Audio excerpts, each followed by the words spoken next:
preview looks good. Nope, it does start it right away. Say what? It does start it right away. Oh, the show. Yep. So, welcome to the Foolish Tech Show. Happy New Year's Eve, everyone. If you're joining us from YouTube or Google Plus, jump on over to foolishtechshow.com or foolishit.com/live. You can join our IRC chat and ask us questions or talk to us directly. Basically, we use this as a forum to give our customers opportunities to ask us any questions they have about our software or any issues they may come across, or just talk with us directly. We always love hearing suggestions and things of the like. But today I think we have a special demo planned of RepairShopR's integration. Yeah, Right? Brantley. I'm going to cover the d7II integration with RepairShopR R. Sweet. So that should be fun. And yeah, since that's not going to take long, do you still have some setup? I can go over some other things while you're... Yeah. Give me 5 minutes or so. Okay.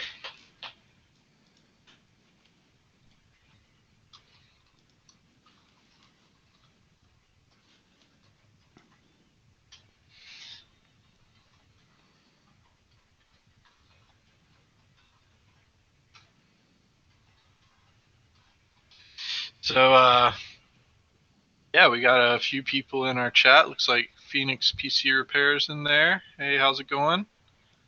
What's up, man? Girl, sorry, I actually just assumed that. My bad. You can correct me one way or the other if you want on that. I'll just say it from now on. We got Ryan GA. What's up? Glad to see you back again. John G has been hanging out in the IRC. I don't know if he's actually there or not.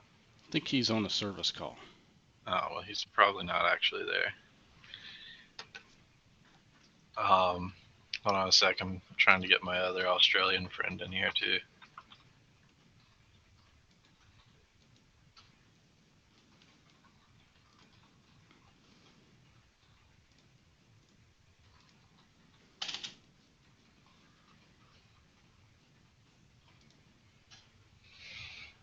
Ryan GA is on a different PC today. Left his other one logged in. So while we get Proctor going up, Happy New Year's to everyone that's just joined us. Happy New Year's Eve. Oh, he just Phoenix PC Repair just got the ZM350 and setting it up with Easy to Boot. Awesome. I actually did that with mine and it works pretty well. A lot of the systems I have work with the virtual CD portion of it, so I actually prefer to default to that if possible. But if not, the Easy Boot is a good backup. I just don't like how the Windows setup things require the extra flash drive bit, and I don't know if I even ever got that working correctly. So, What is Easy to Boot, Brantley? it's a UEFI, whatever, compatible boot to Flash. So it's kind of like the other boot things where you can set up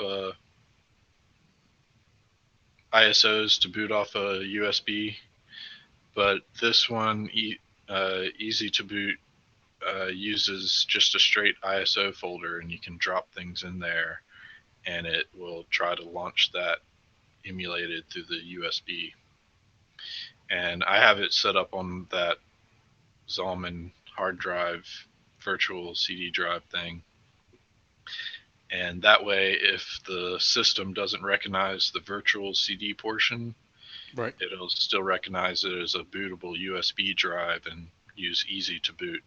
And it's nice because it uses the folder underscore ISO just like the Zalman drive does. So you can put your ISOs in the same folder and they can both use them at the same time.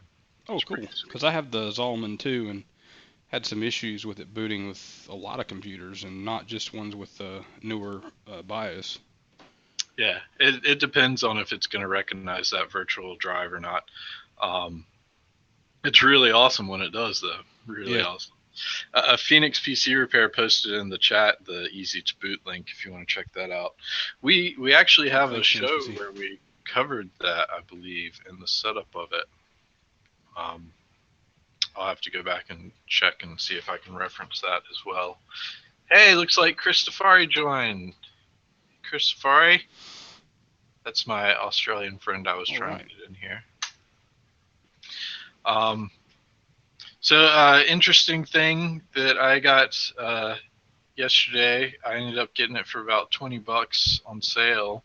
It's a little MicroDrone, and what's cool about this one is you see it has a little camera, and it does video and pictures. The picture quality is not very good, but the video quality is actually extremely surprisingly very good for being uh, this little basically. Yeah, it fits in the palm of my hand,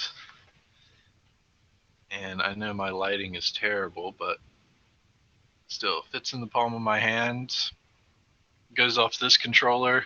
It's got a built-in battery, so you can recharge it. It has about a 5-minute flight time, I think, from what I've been testing a little bit. So, and it only takes a few minutes, maybe 5 minutes even to charge it. So that's pretty sweet. And then it's got a little controller here that it actually runs off AAA batteries. I don't see why anything requires batteries anymore. Everything should be rechargeable. But it's extremely sensitive, very sensitive, and very difficult to learn. Um, the the Phantom the Phantom 3 Advanced back there is much easier to fly than this little thing. Let me tell you what. Um, because the Phantom has like self-stabilizing, and if you leave it, it will just hover. Where that one will not just hover, like you have to keep adjusting how much up, down you have, and go on and such. Yeah, and Christifari's got a nice one. I want to say his ran for like 160, 200 though, and his has about a 10-minute flight time and takes about 30 minutes to charge. But it's a pretty neat one. It's definitely the midway between the advanced and these little toy ones. Um, the lucky thing though is I don't have to register this one, and I think that's like the biggest thing there is. I mean, I know they're doing the registration for danger and stuff like that, but this one has a camera on it, so I could theoretically fly in and uh, do the privacy stuff, and it's even more uh, privacy invasive because it's so small and hard to detect and fly back out. Although I have to get much better at flying to be able to do that. And it has a much shorter range, so that may be the other part of it. But yeah, it's really fun, and I won't have to register that one. I'll still have to register that one. But I'm waiting on the Congress to be back in session next year and see how they're going to handle the FAA doing this database and registration stuff, because there's some stuff about that, plus um, the fact that the database is going to be publicly searchable. That's kind of terrible, especially since you have to put your home address in, and anybody can find your registration number. So if they don't like you, they put your registration number on their drones and start flying it. Doesn't make much sense there. Um, Christifari said he bought 6 batteries for his and a charge bank. $15. That's a pretty sweet deal, man. Um, I wanted to do that for the Phantom, but those battery packs are 149 bucks a piece, plus the charger on top of that if I want to get one of the multi-chargers or whatever. But yeah, I really would like to have like 4 or 5 batteries for that thing, because 20 minutes is definitely not long enough at all. And if I can get like maybe an hour out of it, that would be pretty cool. So maybe I can get 3 of them, but it's going to be a long time before I invest that much into it, especially since it was free. So yeah, that's those. And Sounds like the radio controlled car I had when I was a kid. It like takes all day to charge it up, and then you get 10, 15 minutes to play out of it. yeah. Well, that battery takes about an hour to charge on the Phantom and gives you 20 minutes. This one, like I said, I'm really surprised at how fast it charges. Like, I get 5 minutes flight time, but it actually gives me like 5 minutes or so charge time too. So it charges really fast and drains really fast. But for something so little, and being I'll probably just use it mainly indoors, just to take a quick breather break, 5 minutes is actually more than enough. I get plenty of playtime out of that. So I'll have to set up an obstacle course with like floating hoops or something to practice my skill set at it. Didn't Harry Potter have a game for that? You could actually be the thing. What is it called? The thing that wins, or the multi-point Quizzle thing? or whatever. Yeah, whatever. Yeah, yours could be one of them. Your drone, right? Yeah, your little one. Yeah, it could be. Destiny definitely tries to play with it like that. She definitely wants to eat this thing whenever it's flying. So I think I've almost got her to the point where she realizes it's not her toy to play with. But may take a few more. No, don't eat it. Christifari says, "Hi, Michael."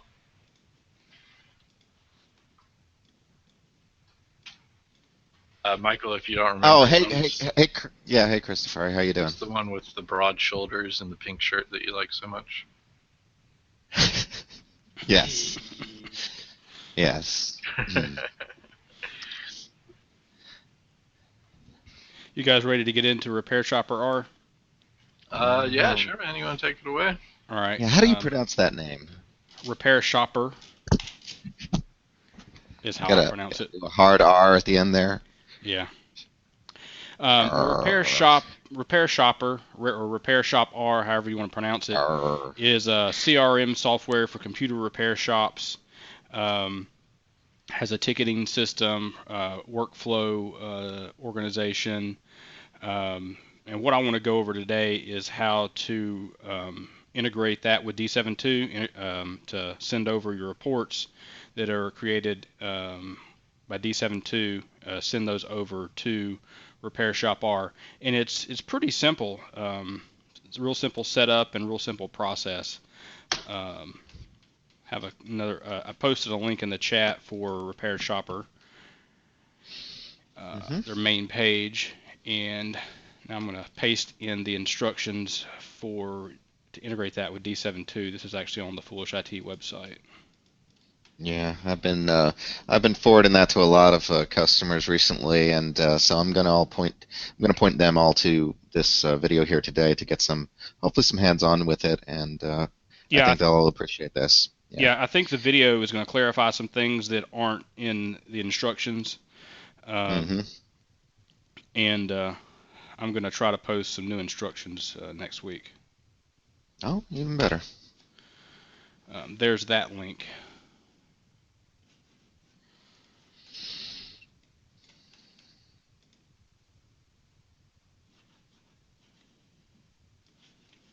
All right, I'm going to fire up d7II. I'm going to start there. You probably want to share with us. Working on it. Give him a second, Michael. Jeez.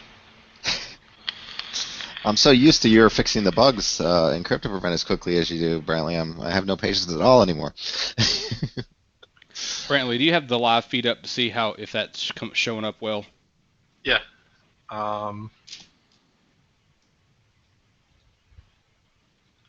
Yeah, it looks like Mhm. I got a d7II window. Okay, awesome. Wow, nice. And everything looks like it's in view, so. So, oh, wow. Okay, that works. Nice.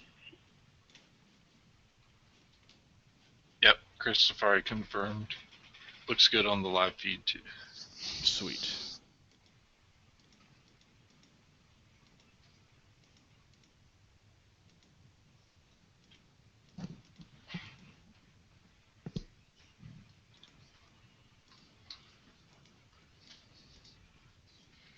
Sorry it's taking so long. It's a lot to coordinate the live video and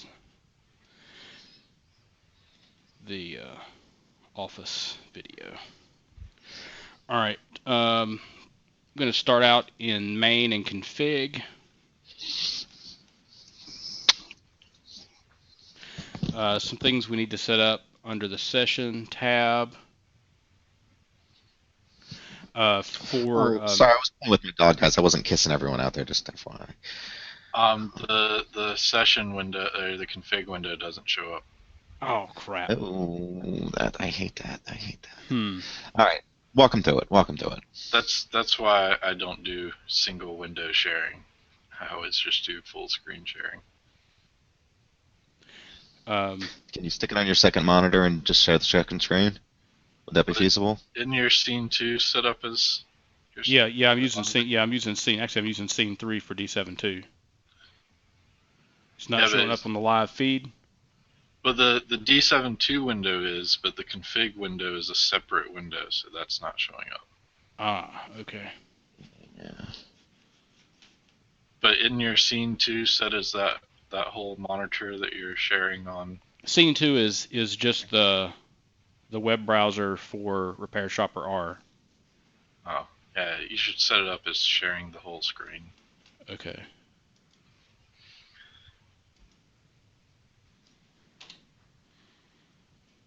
Ryan said call IT and get them to get it working properly.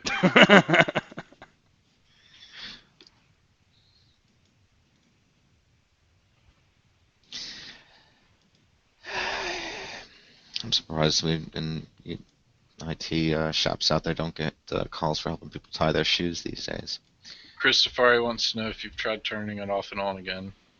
Oh wait, maybe Apple will start making shoes. Do that before you call IT. All right. Well, now I got Windows and Windows. All right. Yep. Whoa. Yeah, you need to. Yeah. Wait.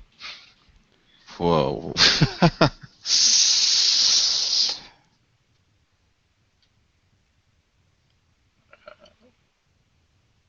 Hey, Zombie Worm. Happy New Year's. All right. So now we see on the live feed your desktop with your icons and the Foolish IT page up. Okay. I'm not sure why you're seeing that. With a bunch of tabs. Yeah, that's not what I'm trying to. Yeah, you want to. There you go. You want to show that one. That one.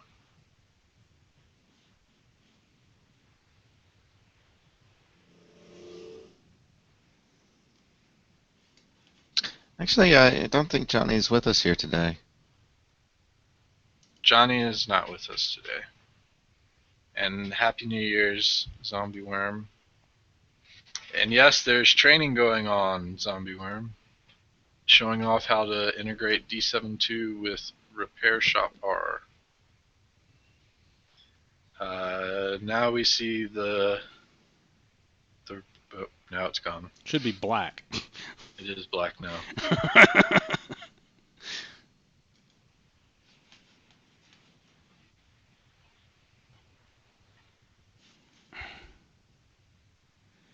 don't know why I can't get it to share screen 3. You may want to minimize that window and then try it. Yeah. I never want to use this Xcode software. It sounds crazy.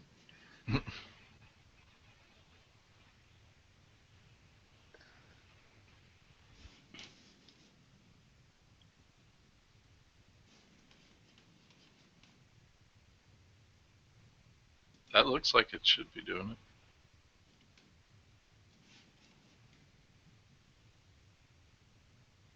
Nope, still sharing. Keeps giving me screen 2 instead of screen 3.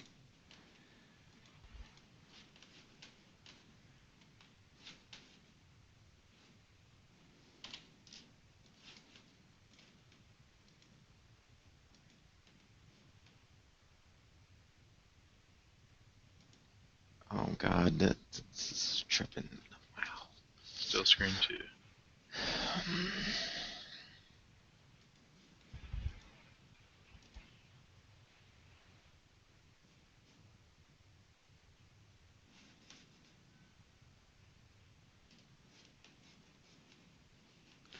Okay. Am I? Well, maybe I'm just going to move everything over to screen 2. And then watch it only share screen there.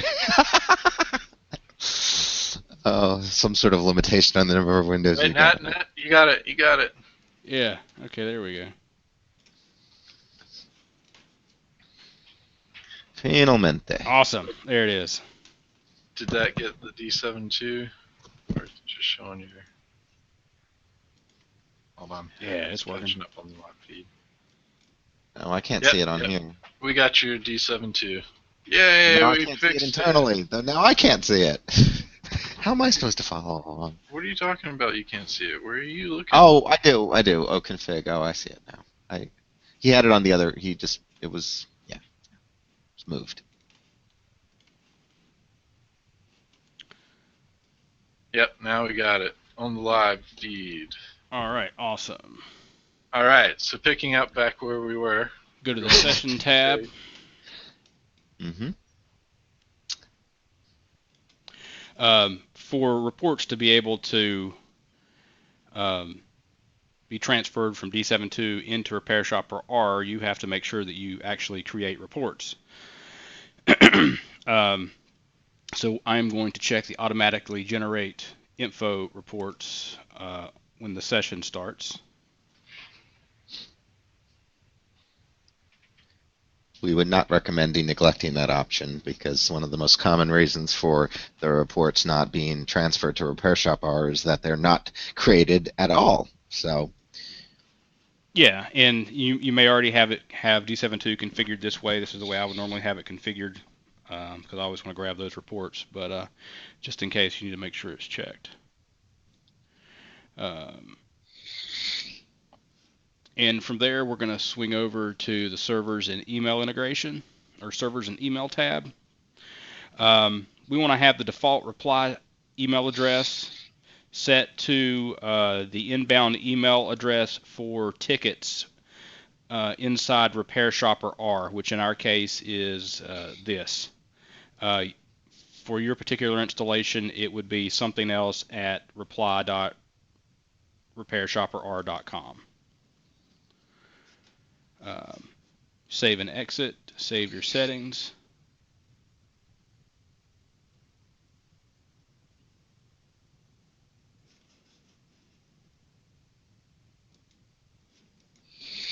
What is up with my d7II? Okay, that is all for the d7II setup side. Well, that was easy. Yeah, that's extremely easy. Now we're going to take a look at RepairShopR for the setup on that side.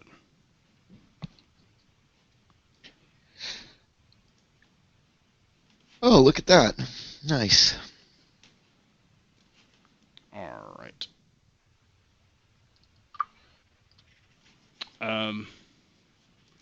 Going to click on the admin, click on the more button and admin, and I'm going to have to log back in.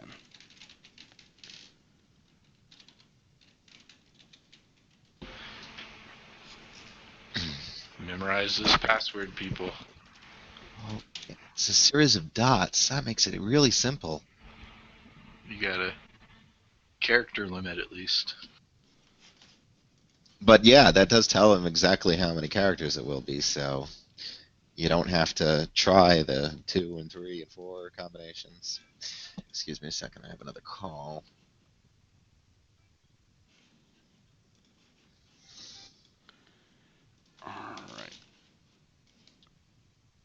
IT. I'm going to post another link in the chat.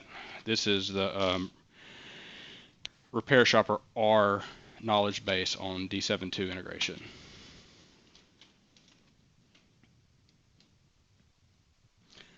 Actually, their instructions are for D7 integration, but it's easily adaptable to D7II integration. Yeah, most of the settings are the same. Yeah, I mean things are in same concept, stuff's in different layout.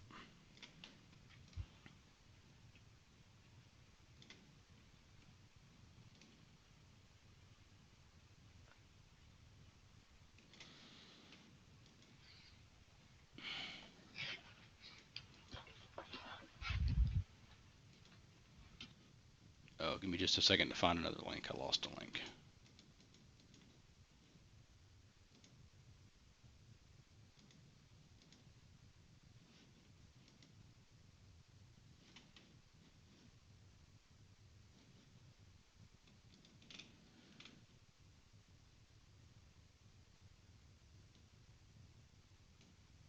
Okay. All right, now from the admin second section, we need to click on the ticket settings.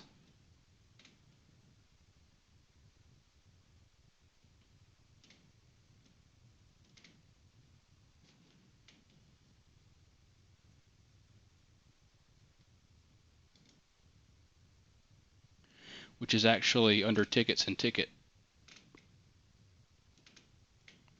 preferences. Just a couple things here that you need to have checked. Enable ticket assignment and create tickets from leads if valid.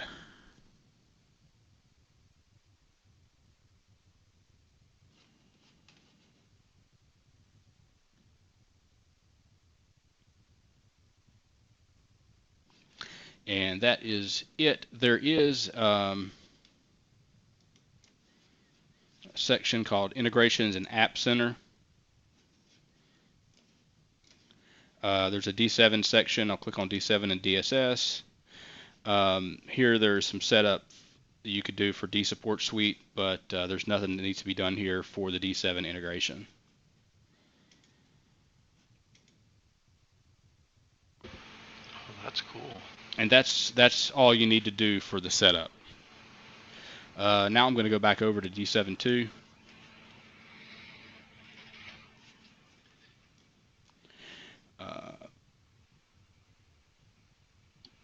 There's actually one thing that you might want to do, recommend on session startup.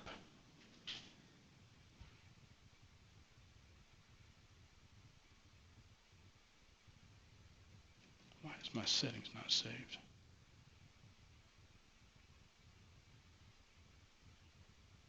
I think your config might have some issues there. Yeah, what's going on? Oh, were you gonna say the enable session start session thing? Yeah. Yeah, I would check the enable session start prompt. This will prompt you to enter in a work order number, which the work order number is required. You're required to have the work order number within D7II to match up with the ticket number in RepairShopR.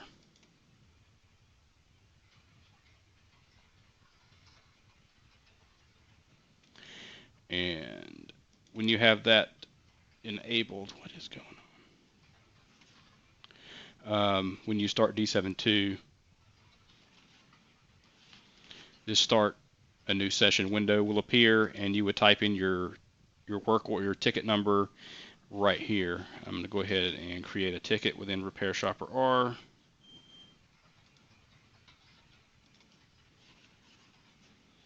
Go to tickets, new ticket.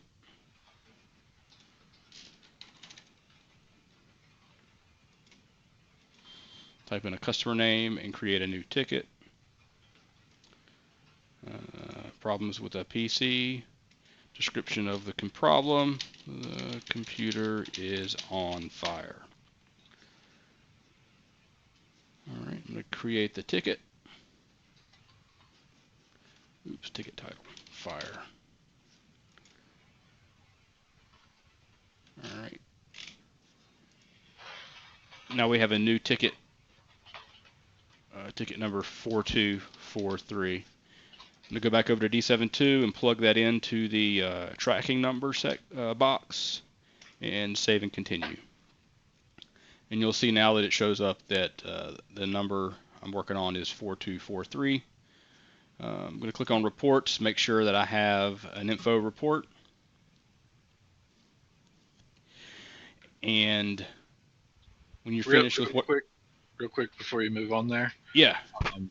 I just wanted to point out two things there. So if you go back to the system info tab, just to let everyone know, if you don't have that enable start session, you can always click right there and that will bring up that box so that you're able to edit it after the fact. Or if you want to change it after the fact, you can always do that as well. You have to save and continue for that. And then also for the info reports, if you go into the auditing diagnose tab, you would just want to either make sure you have that checked and run it, or just go in and double click it to generate it. So you have a couple options there. So that's how you manually generate the info report. Yep. So you don't have to have it automatically starting at session start. You can always go back and edit them at either side. Dude, you really got something going on with your configs there. Yeah, that hard drive may be full again. It's non-existent.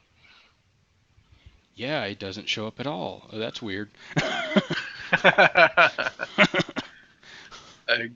It is on a USB drive, and I was fiddling with the computer earlier. That's really weird. Yeah, that's probably why. I guess it's just running d7II from RAM. The drive it's on is not attached. Interesting. Yeah, that's why I don't trust USB drives anymore, except for. Yeah, that is interesting. I hope it's going to be able to actually create the report and send it. All right, I'm going to go ahead and end the session. You'll notice here that the email the report is going to be emailed to this email address, which is the one required by RepairShopR.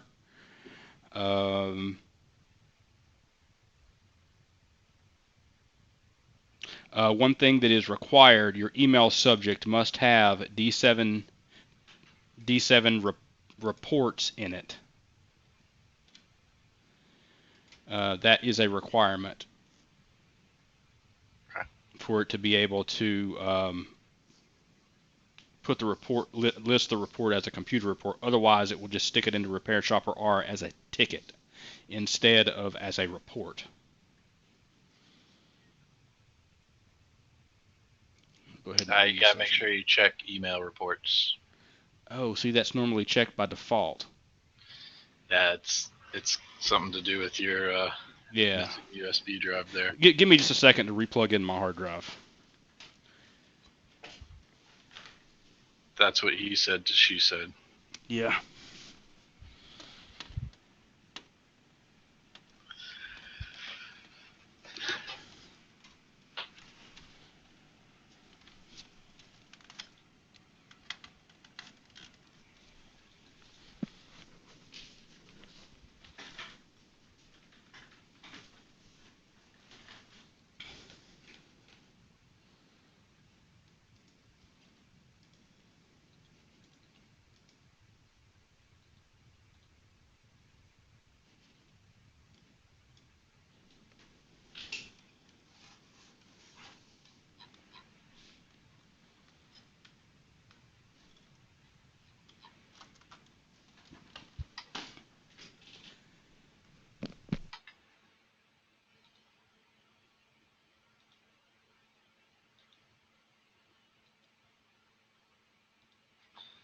Ha! No, Christifari, we will not have anything done in the next 30 minutes.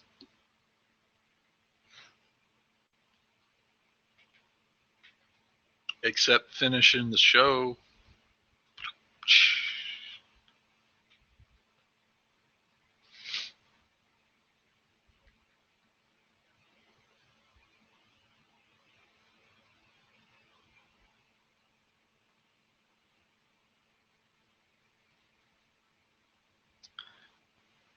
Proctor doing his hard drive thing.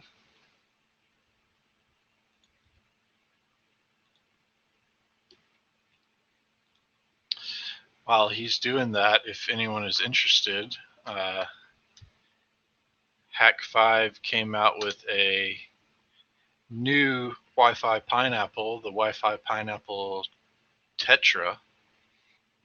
And the interesting thing and difference about this one between the Wi-Fi Pineapple Nano that they also just released this past month is the fact that this one does 5.8 gigahertz. So it does not only the 2.4 gigahertz, which all the previous revisions, including the Nano, are limited to, but this one also does the 5 gigahertz band. So you can fully hack Wi-Fi or penetrate test both 5 gigahertz and 2.4 gigahertz now with that new one. And unlike the Nano, this one is in full release, so it's passed all its certifications, and it's not in developer beta stage right now. The Pineapple Nano will be in developer stage until about mid-January, I believe.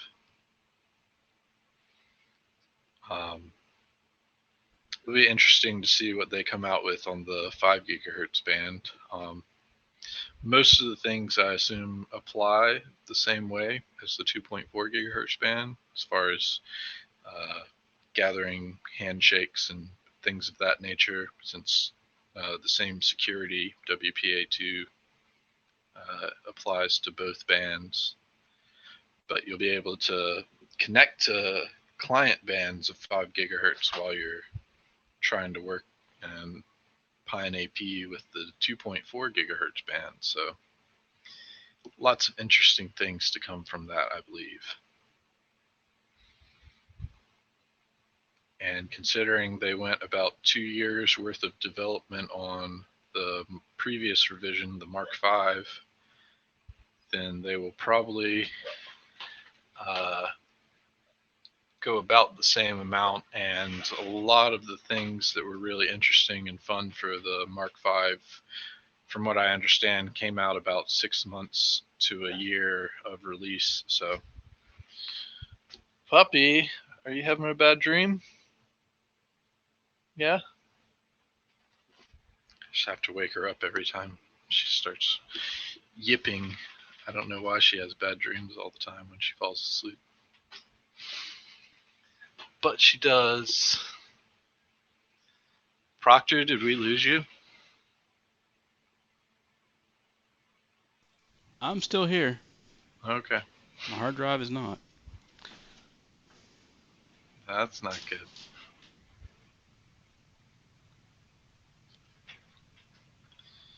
Well, if it's not just a plug and replug thing, I hope it's a failed USB board controller and not a failed hard drive.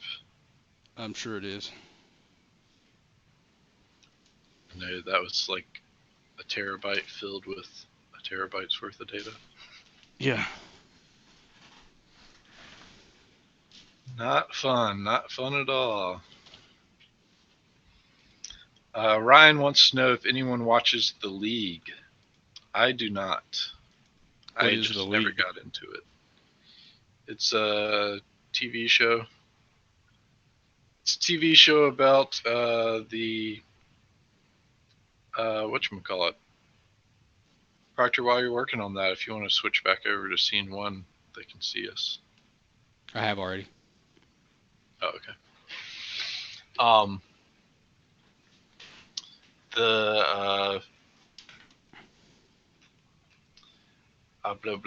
The league is fantasy football. That's what I was trying to say. Thank you, Brian.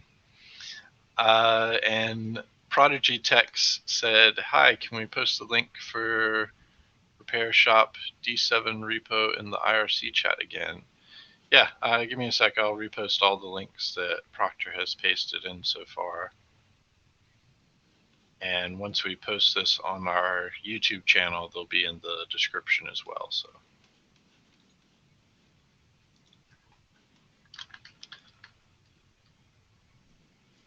Again, So, those links need some updating, and I'm going to take care of the one on the Foolish IT website next week. and I'm just reposting all the links that have been posted thus far. So,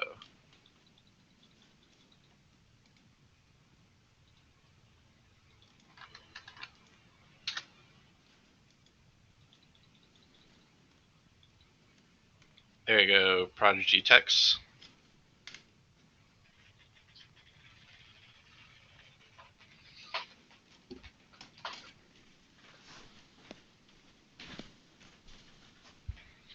Not a problem, Prodigy Text.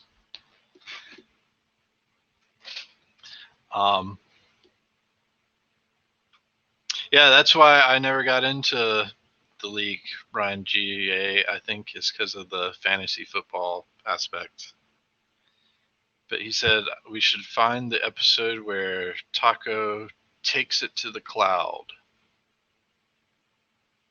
And he's posted part of the episode there.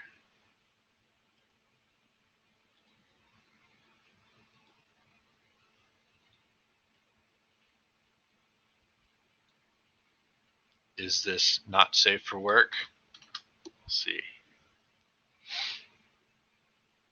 Oh man, that's a really terrible way to get a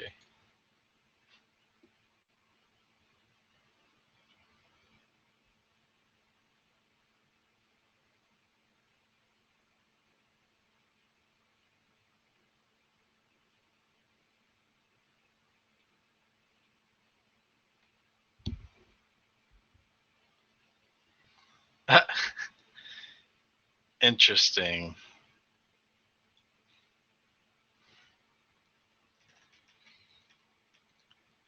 That's always my favorite, is to see YouTube, the way that people get things on YouTube. Like, more often than not, it's them watching TV and recording the TV and then uploading that.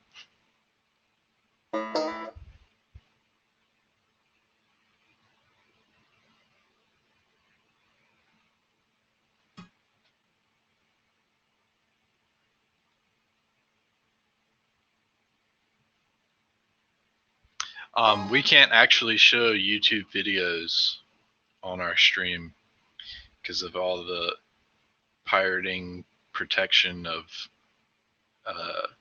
YouTube.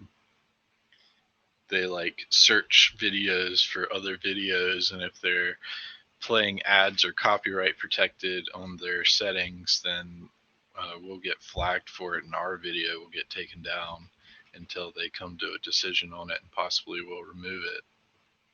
So it's interesting.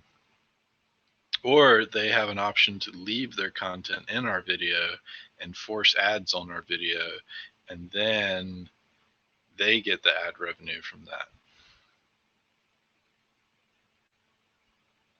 Oh, no, he was making fun of us, saying we must have helped YouTube film it.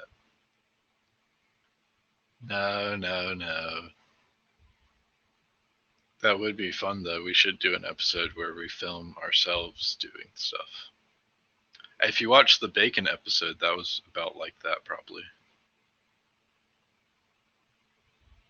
That was a really interesting episode to film.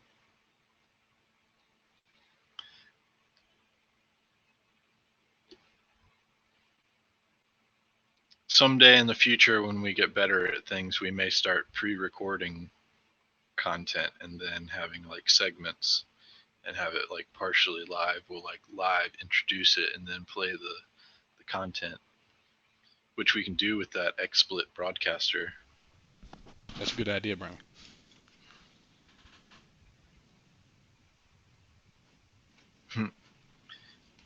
Film our video feed and stream that. It's technically what we're doing right now, actually, because we're using Hangouts on Air, and our XSplit broadcaster is just showing the screen of someone running Hangouts on Air. It's going to happen after the green screen. We're going to have the green screens real soon. First of the new year. Not tomorrow, but sometime thereafter. I think they're going to arrive on the 2nd, if I'm not mistaken. Saturday.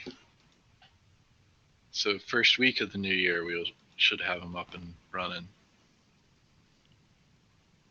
That'll be a lot of fun, let me tell you.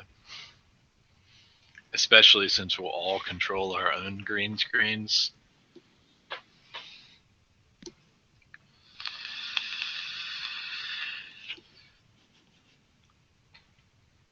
Who knows the mayhem that will follow from that? Okay, Brantley, I'm up and running to go grab a flash drive with d7II on it. All right. If you want to switch back over to screen. Oh yeah.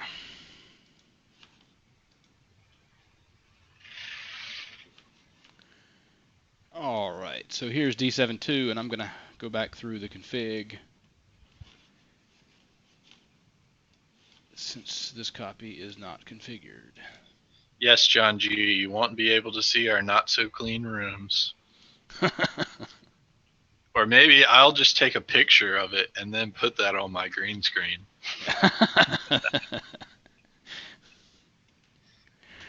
All right, so we have enable session start prompt. We also have checked automatically generate d7II reports. And I need to get that email address set up. Ryan, I don't watch the league not because I don't know anything about football, but because I don't support the fantasy football ideals.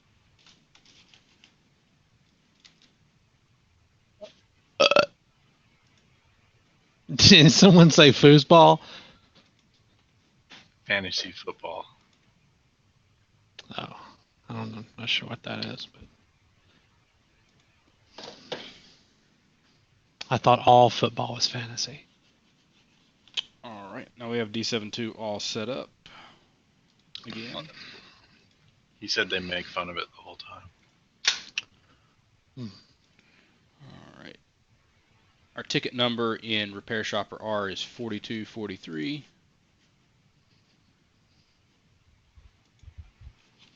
Make sure to set our tracking number in d7II to the same as the ticket number.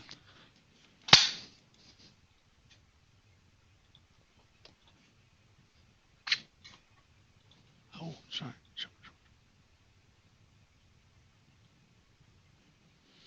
And check our reports, make sure we have a report, and we do have an info report. Now I'm going to end the session. We have the box checked to email report to. I don't know why it's not showing the right email address. That's where we want it to go to. And now when I end the session, it will email the report, and RepairShopR R should pick it up.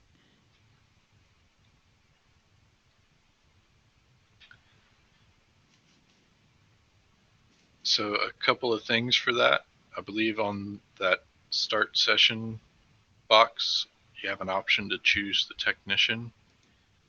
That may influence that email address. And also on the in session tab, you have the option to save settings. That saves everything that's on that tab, so that may also play a part.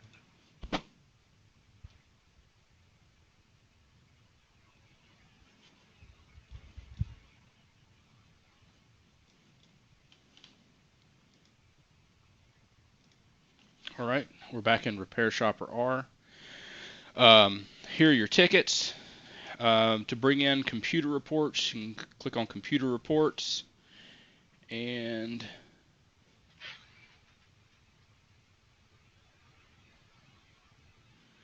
this is the one I imported earlier. I don't see the new one yet.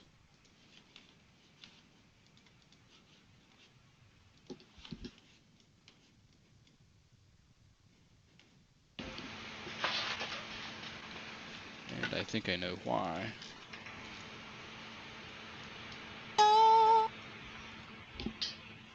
You didn't change it to D7? That's right. Yeah, you must have D7 reports in the subject line, or it will not pick it up as a report. Change your email. Yeah. But I want to show them first is what happened because I did that. In RepairShopR R, since I did not have D7 reports in the report, it should have come in as the report came in as a ticket.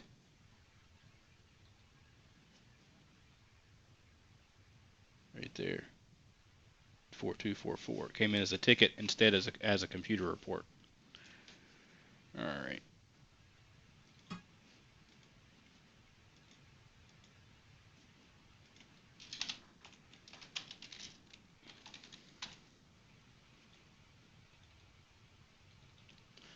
Now if I end the session,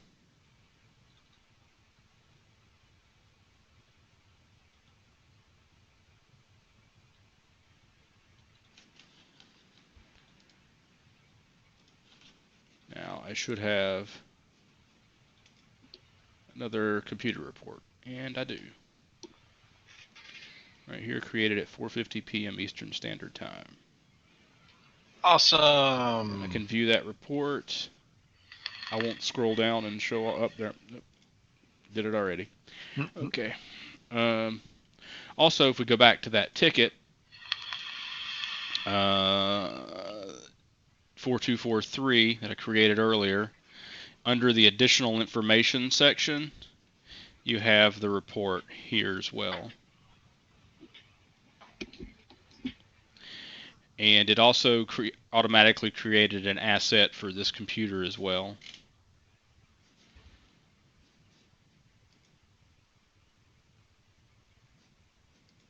Which you can view if you click on Customers and click Assets Manager. It created this asset here for that computer. And you can click on the name of it and take a look at it, and you can edit the asset. You can change the make, the model, and the service tag. Would actually like to see the ability to put more information in for an asset, but I guess currently that's not available. Maybe that's something we can suggest to Repair Tracker R.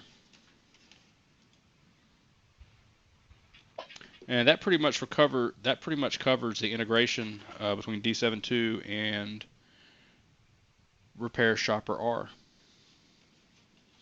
Awesome. Good work, Proctor. Yeah, I guess I'll figure out what's wrong with my hard drive later. Sorry about the technical difficulties, everybody.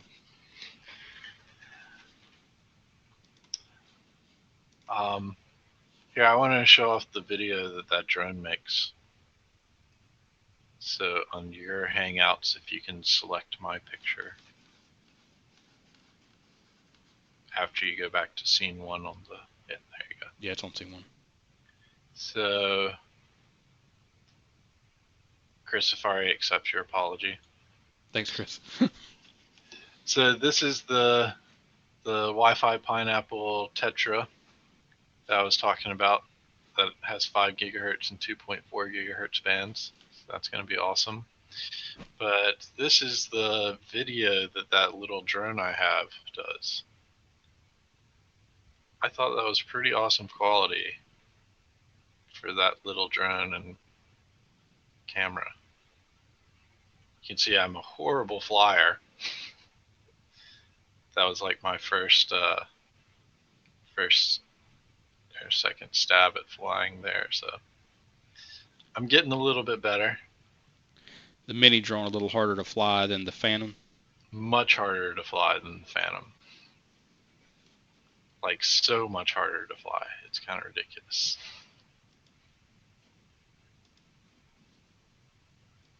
Like I really appreciate all the extra stuff that the Phantom has versus the other drone. And the biggest thing is having the self-stabilizing. So like if I just, when it starts and I set it, it just stays and hovers. No matter what the wind conditions are or anything, it'll just stay right where it is, no matter what. So yeah, that's the video of that. It's pretty cool. maybe I'll do some cooler ones when I get a thing. Yeah, no, Christifari, it was when I first started playing with it, Destiny was very interested in eating it. She is very, very interested in eating it. It's taken a few ants, but I think she's finally starting to realize it's not her toy. But she was very interested in catching it whenever it was first flying around. It's a fun little thing, though.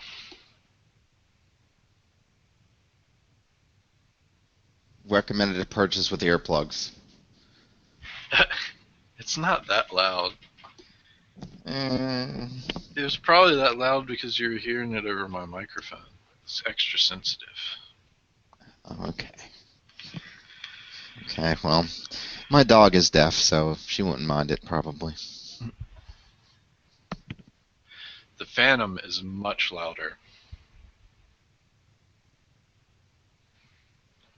Oh, Yeah, but like it also can carry some weight, can't it? John G wants a link to the drone I have. Hold on a second. Let me see if I can. Yeah. I actually got it off the SlashDot store. He built it from scratch. SlashDot. Just tore apart a couple of calculators and a desk fan, a couple of things. Screwed it all together, and he had a copter. Yeah, I definitely did not build it. Hung a CCD sensor off the bottom of it for the camera. Yeah. Or Let's see.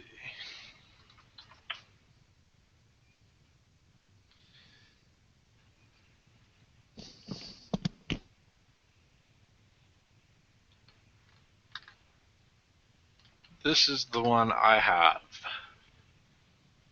And it's a little bit more expensive now, but I had gotten it on a pretty good sale, so.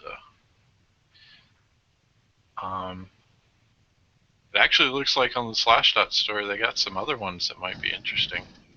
we've got a question from Prodigy Techs. I want to look at. Well, answer it, Michael. Okay, does d7II, d7X have a hardware check component to check hardware issues from a bootable environment such as a Linux distro? No, we currently do not have hardware check components integrated into d7II, nor do we offer them separately or have a Linux bootable distribution. You can have a bootable distribution with d7II and d7X that's planned through WinPE. You can even do that currently, but currently we've discussed this with a lot of our techs, and now hardware issues, sure, you want to see if the hard drive is going to fail, but the RAM tests and other types of tests like that, there's tons of Prime 95 stress tests and things like that that can do all the testing of the components. So, and those can all be integrated into D7.2 if you prefer, but as far as the, a motherboard check or those things like that, check real-time clocks and stuff like that, that stuff is kind of going by the wayside. I don't know many techs, at least not in my experience when I was doing it, that did those hardware diagnostics. When I first, back in the 90s, early 90s, in fact, got into teching, I actually purchased some of these hardware diagnostics, some like ROM diagnostic chips. You literally pull out the ROM chip of a motherboard. This is back in the day before Flash BIOS updates and stuff like that. But you do that, or you'd stick in a PCI card to run some sort of special diagnostics. Those maybe had a time and place, those types of things, but not so much anymore.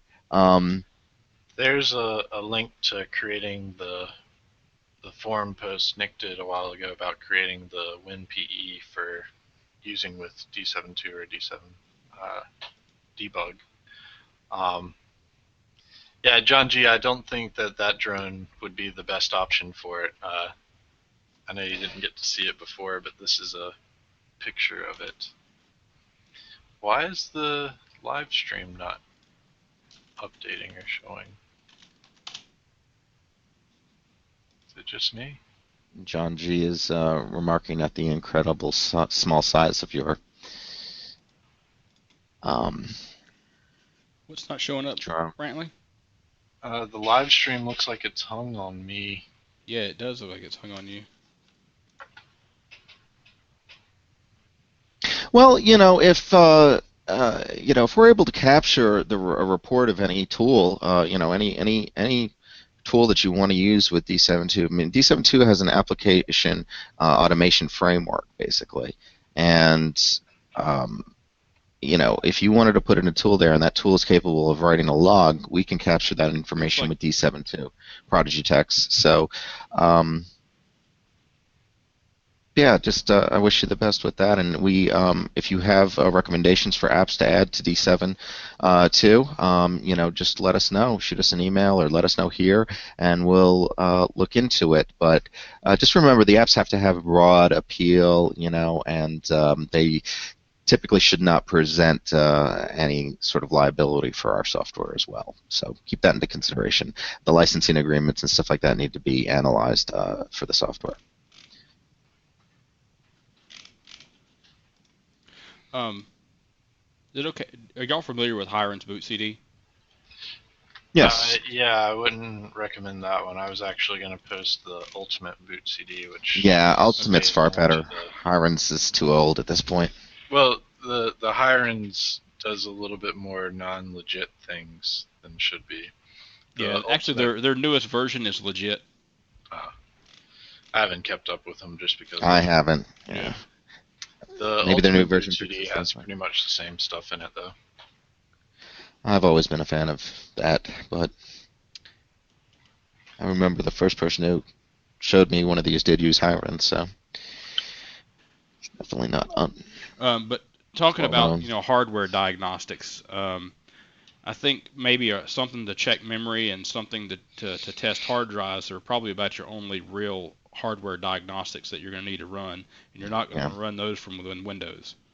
Yeah. How many techs out there have sold any processors because of a processor failure? Or, how many motherboard replacements do you typically, do? And they come along, but...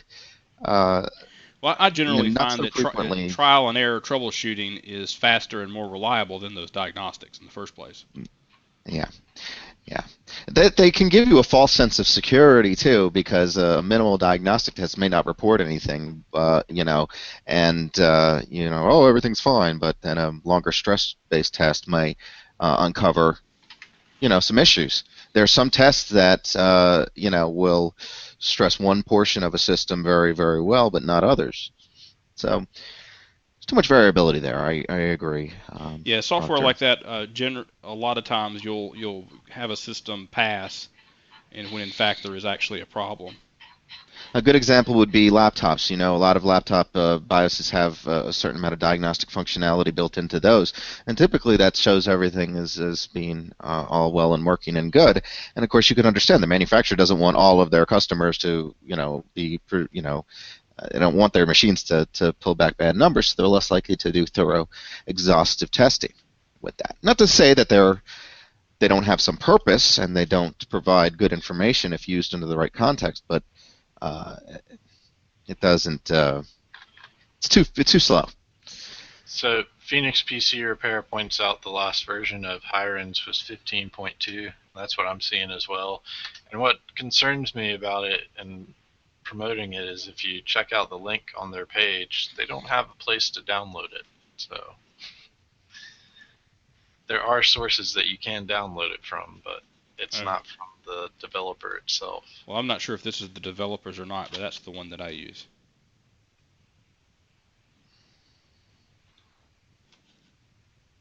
That is a different domain.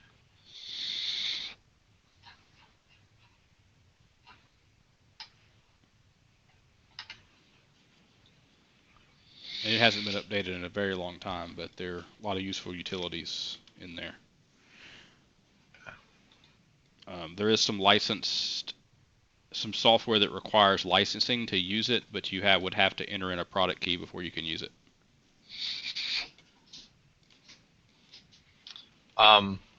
John G, I posted the search for drones on the SlashDot page. The other ones might be a little bit better for you. And Christifari, if you're still watching, if you can post in your drone model number, I think his would actually be one of the better ones. to do the before and after shots, so that you would actually get some decent video and have some viable control over it. As I was saying, this tiny one here is so difficult to use.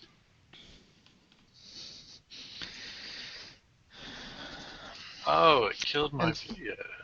Phoenix, I I was on. misspoke about the Hiren's BootCD.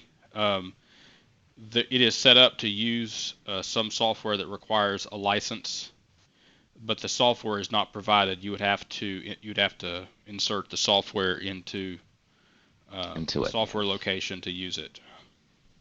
So they're not distributing any software illegally. Phoenix too. I was just reading back, and I was on a phone call when you had written this, but the Ian Murdoch dying, yeah, it's kind of sad. I wonder if that'll change anything for Debian moving forward, but.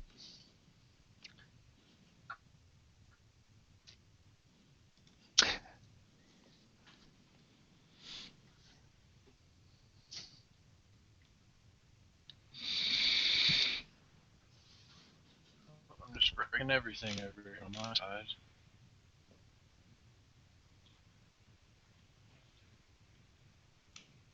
Is that gonna fix my webcam?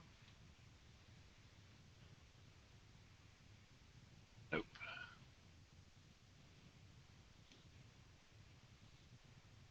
Huh.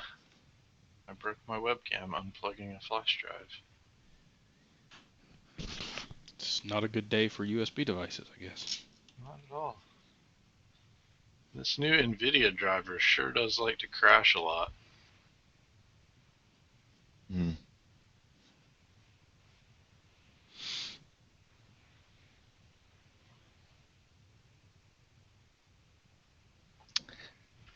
Oh, that's crazy.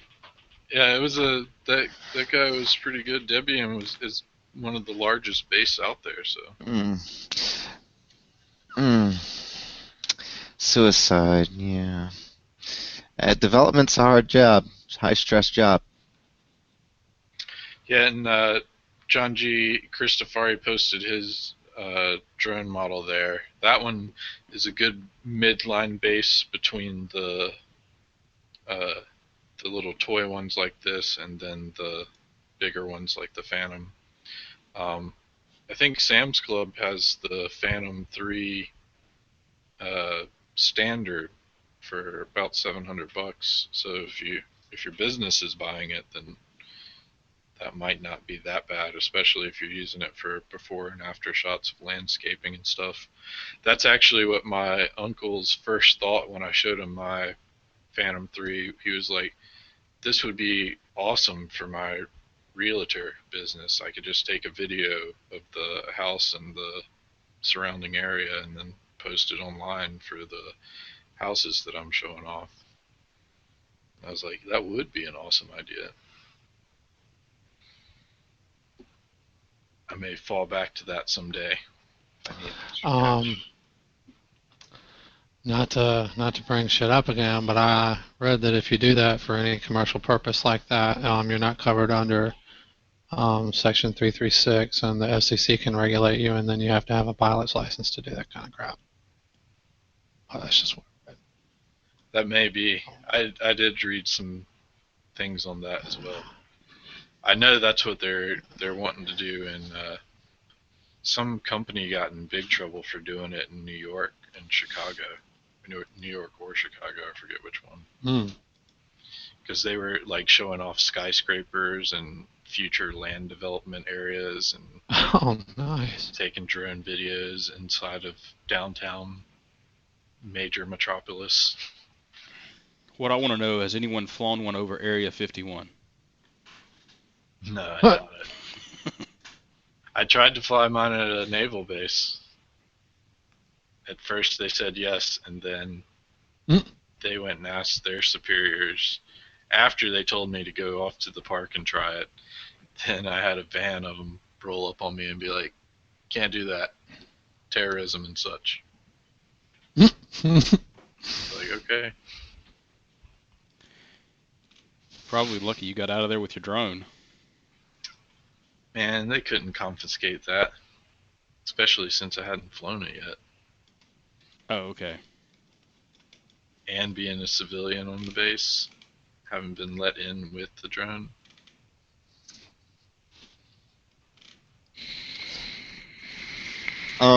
Chris, sorry, Phoenix, if you have any more information about and I guess I should just look, but the official cause of death for him, because there was so much confusion over the police, previous police encounters that he's had, and also, his account possibly being hacked, and I don't know, other factors. I mean, a lot of it sounds like conspiracy theory, but I want to know if you know any facts about it.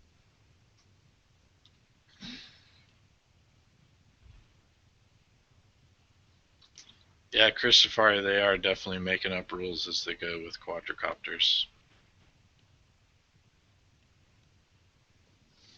Quadcopters. The regulations that the FAA released here would also apply to toy RC helicopters and planes.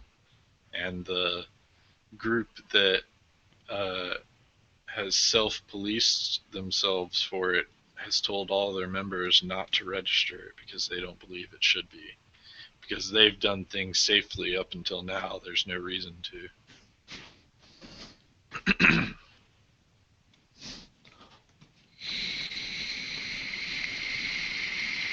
Not a problem, Prodigy Techs, and you have a great New Year's as well. Yeah, thanks, Prodigy Techs. Enjoy yourself and be safe. John G, did you see the Amazon drone commercial? Let's see if I can find that again.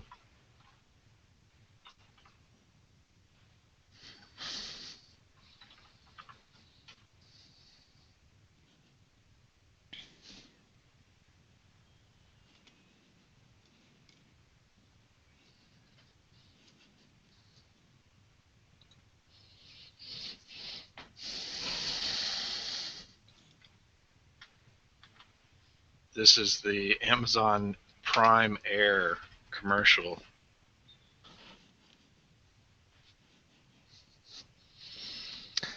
You know you can't share with us, right, Brantley? Because we can't see you, right? I'm not sharing, I'm just posting the link. I can't share videos anyway, remember? Oh, yeah. But alright, we've met our hour time limit.